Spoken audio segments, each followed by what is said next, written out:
கர்த்தருடைய பரிசுத்த நாமம் மகிமைப்படுவதாக.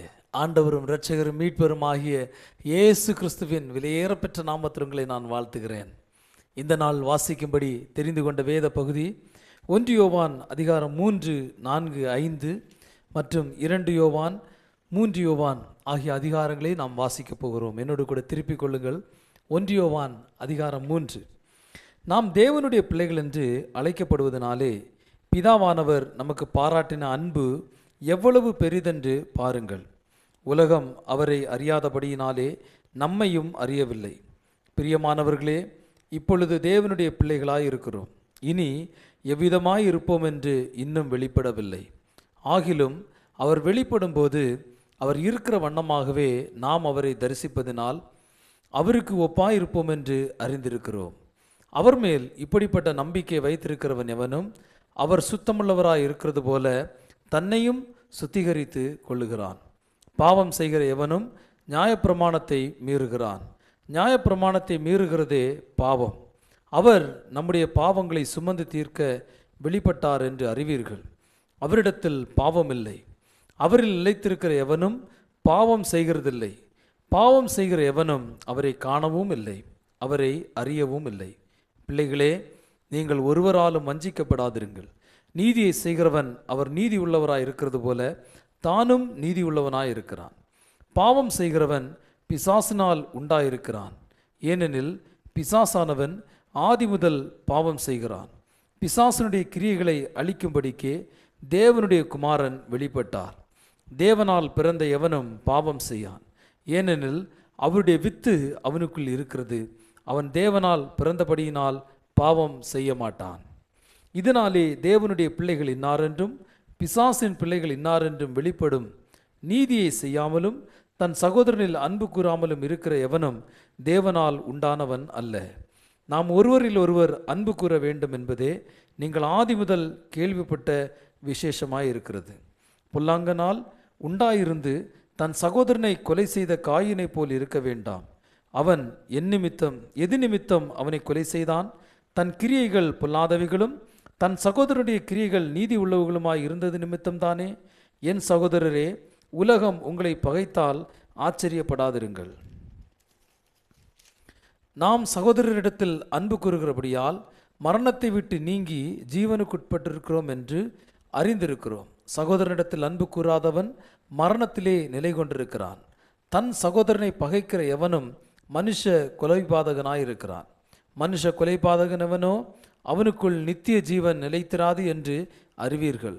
அவர் தம்முடைய ஜீவனை நமக்காக கொடுத்ததினாலே அன்பு இன்னதென்று அறிந்திருக்கிறோம். நாமும் சகோதரருக்காக ஜீவனை கொடுக்க கடனாளிகளாய் இருக்கிறோம். ஒருவன் இவ்வுலக ஆஸ்தி உடையவனாயிருந்து தன் சகோதரனுக்கு குறைச்சல் உண்டென்று கண்டு தன் இருதயத்தை அவனுக்கு அடைத்து கொண்டால் அவனுக்குள் தேவ அன்பு நிலை கொள்ளுகிறது எப்படி? என் பிள்ளைகளே, வசனத்தினாலும் நாவினாலும் அல்ல, கிரியைகளினாலும் உண்மையினாலும் அன்பு கூற கடவோம். இதனாலே நாம் நம்மை சத்தியத்திற்குரியவர்கள் என்று அறிந்து நம்முடைய இருதயத்தை அவருக்கு முன்பாக நிச்சயப்படுத்தி கொள்ளலாம். நம்முடைய இருதயமோ நம்மை குற்றவாளியாக தீர்க்குமானால் தேவன் நம்முடைய இருதயத்திலும் பெரியவராயிருந்து சகலத்தையும் அறிந்திருக்கிறார். பிரியமானவர்களே, நம்முடைய இருதயம் நம்மை குற்றவாளிகள் என்று தீர்க்காதிருந்தால் நாம் தேவனிடத்தில் தைரியம் கொண்டிருந்து அவருடைய கற்பனைகளை நாம் கை கொண்டு அவருக்கு முன்பாக பிரியமானவைகளை செய்கிறபடியினால் நாம் வேண்டிக் கொள்கிறது எதுவோ அதை அவராலே பெற்றுக்கொள்கிறோம். நாம் அவருடைய குமாரனாகிய இயேசு கிறிஸ்துவின் நாமத்தின் மேல் விசுவாசமாயிருந்து அவர் நமக்கு கட்டளையிட்டபடி ஒருவரில் ஒருவர் அன்பாயிருக்க வேண்டும் என்பதே அவருடைய கற்பனையாக இருக்கிறது. அவருடைய கட்டளைகளை கை கொள்ளுகிறவன் அவரில் நிலைத்திருக்கிறான், அவரும் அவனில் நிலைத்திருக்கிறார்.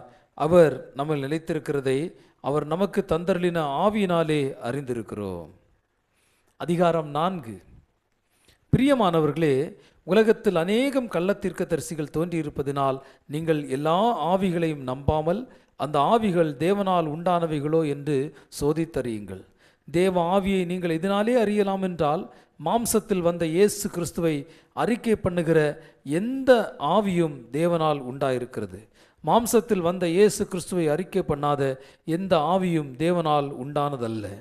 வருமென்று நீங்கள் கேள்விப்பட்ட அந்தி கிறிஸ்துவனுடைய ஆவி அதுவே, அது இப்பொழுதும் உலகத்தில் இருக்கிறது. பிள்ளைகளே, நீங்கள் தேவனால் உண்டாயிருந்து அவர்களை ஜெயித்தீர்கள். ஏனெனில் உலகத்தில் இருக்கிறவனிலும் உங்களில் இருக்கிறவர் பெரியவர். அவர்கள் உலகத்துக்குரியவர்கள் ஆகியால் உலகத்துக்குரியவைகளை பேசுகிறார்கள். உலகமும் அவர்களுக்கு செவி கொடுக்கும். நாங்கள் தேவனால் உண்டானவர்கள். தேவனை அறிந்தவன் எங்களுக்கு செவி கொடுக்கிறான். தேவனால் உண்டாயிராதவன் எங்களுக்கு செவி கொடுக்கிறதில்லை. இதனாலே சத்திய ஆவி இன்னதென்றும் வஞ்சக ஆவி இன்னதென்றும் அறிந்திருக்கிறோம். பிரியமானவர்களே, ஒருவரில் ஒருவர் அன்பாயிருக்க கடவோம். ஏனெனில் அன்பு தேவனால் உண்டாயிருக்கிறது. அன்புள்ள எவனும் தேவனால் பிறந்து அவரை அறிந்திருக்கிறான். அன்பில்லாதவன் தேவனை அறியான். தேவன் அன்பாகவே இருக்கிறார். தம்முடைய ஒரே பேரான குமாரனாலே நாம் பிழைக்கும்படிக்கு தேவன் அவரை இவ்வுலகத்திலே அனுப்பினதினால் தேவன் நம்மேல் வைத்த அன்பு வெளிப்பட்டது. நாம் தேவனிடத்தில் அன்பு கூர்ந்ததினால் அல்ல, அவர் நம்மிடத்தில் அன்பு கூர்ந்து நம்முடைய பாவங்களை நிவர்த்தி செய்கிற கிருபாதார பலியாக தம்முடைய குமாரனை அனுப்பினதினாலே அன்பு உண்டாயிருக்கிறது. பிரியமானவர்களே, தேவன் இவ்விதமாய் நம்மிடத்தில் அன்பு கூர்ந்திருக்க நாமும் ஒருவரிடத்தில் ஒருவர் அன்பு கூற கடனாளிகளாயிருக்கிறோம். தேவனை ஒருவரும் ஒருபோதும் கண்டதில்லை. நாம் ஒருவரிடத்தில் ஒருவர் அன்பு கூர்ந்தால் தேவன் நமக்குள் நிலைத்திருக்கிறார். அவருடைய அன்பும் நமக்குள் பூரணப்படும். அவர் தம்முடைய ஆவியில் நமக்கு தந்தருளினாலே நாம் அவரிலும் அவர் நம்மிலும் நிலைத்திருக்கிறதை அறிந்திருக்கிறோம். பிதாவானவர் குமாரனை உலக இரட்சகராக அனுப்பினார் என்று நாங்கள் கண்டு சாட்சியாயிருக்கிறோம். இயேசுவானவர் தேவனுடைய குமாரன் என்று அறிக்கை பண்ணுகிறவன் எவனோ அவனில் தேவன் நிலைத்திருக்கிறார், அவனும் தேவனில் நிலைத்திருக்கிறான். தேவன் நம்மேல் வைத்திருக்கிற அன்பை நாம் அறிந்து விசுவாசித்திருக்கிறோம். தேவன் அன்பாகவே இருக்கிறார். அன்பில் நிலைத்திருக்கிறவன் தேவனில் நிலைத்திருக்கிறான், தேவனும் அவனில் நிலைத்திருக்கிறார். நியாய தீர்ப்பு நாளிலே நமக்கு தைரியம் உண்டாயிருக்கத்தக்கதாக அன்பு நம்மிடத்தில் பூரணப்பட்டிருக்கிறது. ஏனென்றால் அவர் இருக்கிற பிரகாரமாக நாமும் இவ்வுலகத்தில் இருக்கிறோம். அன்பிலே பயமில்லை. பூரண அன்பு பயத்தை புறம்பே தள்ளும். பயமானது வேதனை உள்ளது. பயப்படுகிறவன் அன்பில் பூரணப்பட்டவன் அல்ல. அவர் முந்தி நம்மிடத்தில் அன்பு கூர்ந்தபடியால் நாமும் அவரிடத்தில் அன்பு கூறுகிறோம். தேவனிடத்தில் அன்பு கூறுகிறேன் என்று ஒருவன் சொல்லியும் தன் சகோதரனை பகைத்தால் அவன் பொய்யன். தான் கண்ட சகோதரனிடத்தில் அன்பு கூறாமல் இருக்கிறவன் தான் காணாத தேவனிடத்தில் எப்படி அன்பு கூறுவான்? தேவனிடத்தில் அன்பு கூறுகிறவன் தன் சகோதரனிடத்திலும் அன்பு கூற வேண்டும் என்கிற இந்த கற்பனையை அவராலே பெற்றிருக்கிறோம். அதிகாரம் 5. இயேசுவானவரே கிறிஸ்து என்று விசுவாசிக்கிற எவனும் தேவனால் பிறந்திருக்கிறான்.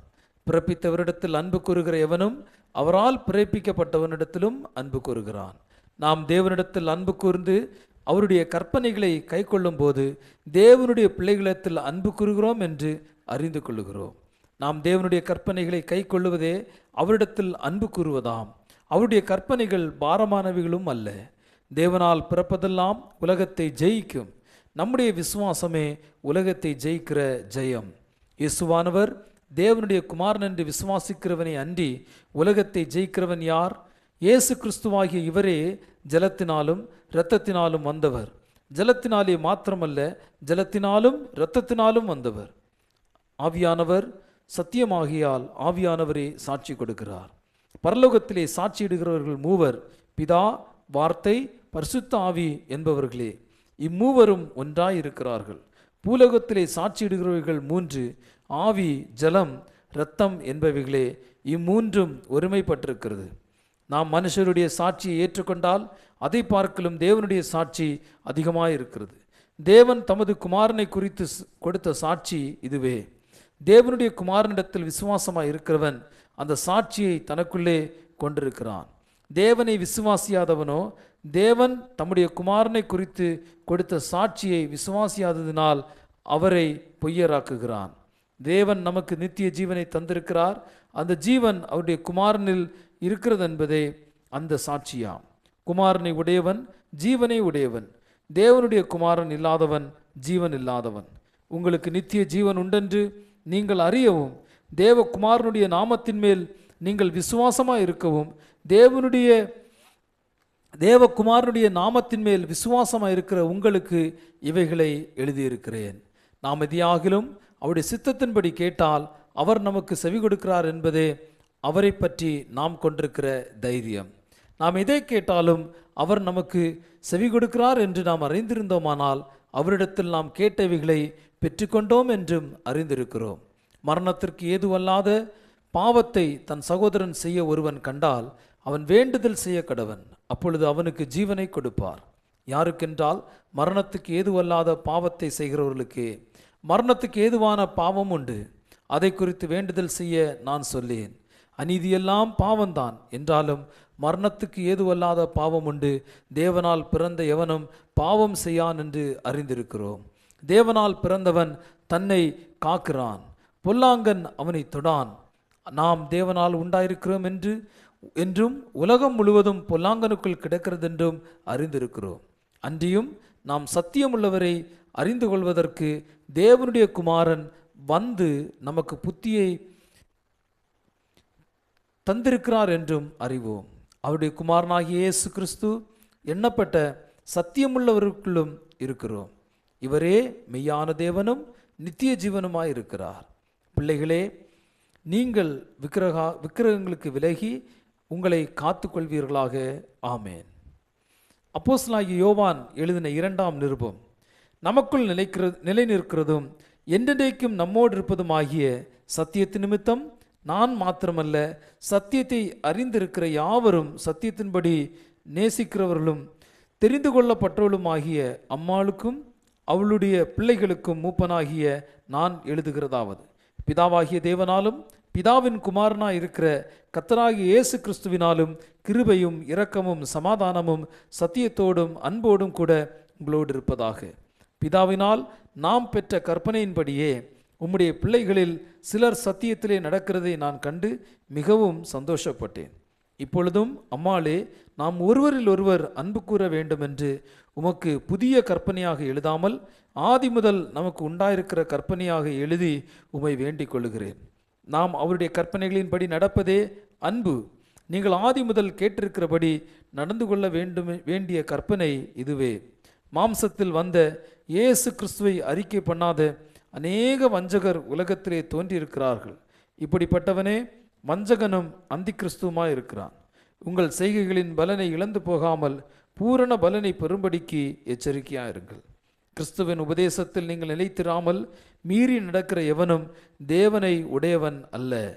கிறிஸ்துவின் உபதேசத்தில் நிலைத்திருக்கிறவனே பிதாவையும் குமாரனையும் உடையவன்.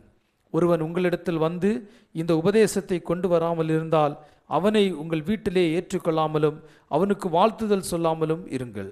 அவனுக்கு வாழ்த்துதல் சொல்லுகிறவன் அவனுடைய துர்க்கிரியைகளுக்கும் பங்குள்ளவனாயிருக்கிறான். உங்களுக்கு எழுத வேண்டிய காரியங்கள் அநேகம் உண்டு. காகிதத்தினாலும் மையினாலும் அவைகளை எழுத எனக்கு மனதில்லை. உங்களுடைய சந்தோஷம் நிறைவாயிருக்கும்படிக்கு உங்களிடத்தில் வந்து முகமுகமாய் பேசலாம் என்று நம்பியிருக்கிறேன். தெரிந்து கொள்ளப்பட்ட உம்முடைய சகோதரியின் பிள்ளைகள் உமக்கு வாழ்த்துதல் சொல்லுகிறார்கள். ஆமேன். அப்போஸ்தலனாகிய யோவான் எழுதின 3ஆம் நிருபம். மூப்பனாகிய நான் சத்தியத்தின்படி நேசிக்கிற பிரியமான காயுவுக்கு எழுதுகிறதாவது, பிரியமானவனே, உன் ஆத்மா வாழுகிறது போல நீ எல்லாவற்றிலும் வாழ்ந்து சுகமாயிருக்கும்படி வேண்டுகிறேன். சகோதரர் வந்து நீ சத்தியத்தில் நடந்து கொள்கிறாய் என்று உன்னுடைய உண்மையை குறித்து சாட்சி கொடுத்த போது மிகவும் சந்தோஷப்பட்டேன். என் பிள்ளைகள் சத்தியத்திலே நடக்கிறார்கள் என்று நான் கேள்விப்படுகிற சந்தோஷத்திலும் அதிகமான சந்தோஷம் எனக்கு இல்லை. பிரியமானவனே, நீ சகோதரருக்கும் அந்நியருக்கும் செய்கிற யாவற்றையும் உண்மையாய் செய்கிறாய். அவர்கள் உன்னுடைய அன்பை குறித்து சபைக்கு முன்பாக சாட்சி சொன்னார்கள். தேவனுக்கு முன்பாக பாத்திரமானபடி அவர்களை நீ வழிவிட்டு அனுப்பினால் நலமாயிருக்கும். ஏனெனில் அவர்கள் புறஜாதியாரிடத்தில் ஒன்றும் வாங்காமல் அவருடைய நாமத்து நிமித்தம் புறப்பட்டு போனார்கள்.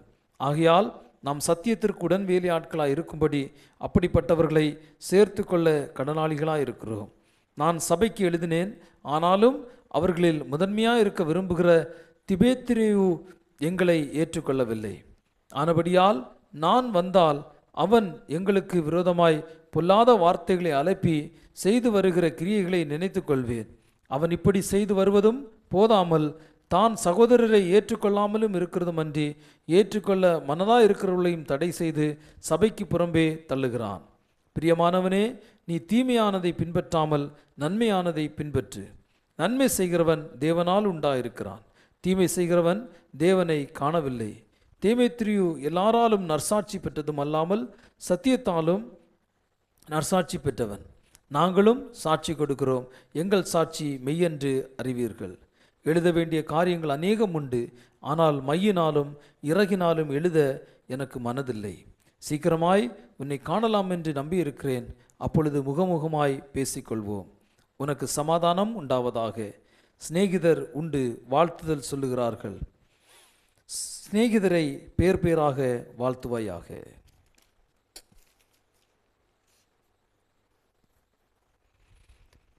பிரியமானவர்களே, இந்த நாள் வாசிக்க வேண்டிய வேத பகுதி வாசித்து நிறைவடைந்து விட்டது. மீண்டும் உங்களை அடுத்த நிகழ்ச்சியில் நான் சந்திக்கிறேன். சந்திக்கும் வரை தேவனுடைய கிருபை உங்கள் நிவரோடு கூட இருப்பதாக. God bless you.